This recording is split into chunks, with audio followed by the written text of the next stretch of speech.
The treasurer charter change went to the voters twice in the last few years. The voters of Londonderry were clear. They don't want to change.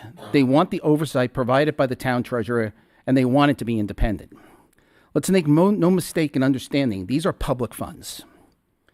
For the first time, maybe in history, the Londonderry town budget at almost $57 million is now higher than the $55 million budget being presented in Derry. And we all know how the people of Derry feel about their tax bills, which have traditionally been significantly higher than the town of Londonderry. The town treasurer has been analyzing and reviewing, monitoring the expenses. As someone who was personally involved in the development of the current budget myself, while we all understand it's a bottom line budget, it appears that a lot of coloring outside the lines or line items have been increased.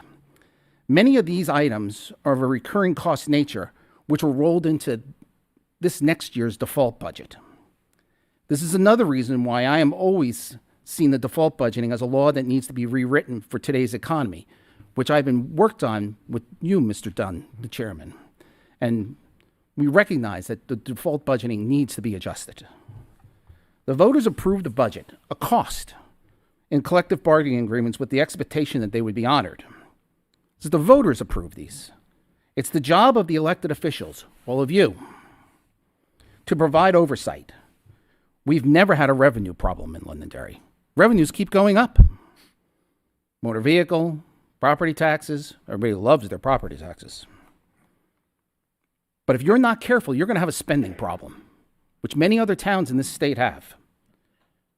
During many years in past, with Mr. Smith as the town manager, we'd freeze hiring, spending freezes to effect cost control over costs. I'll be very interested in the finance department update.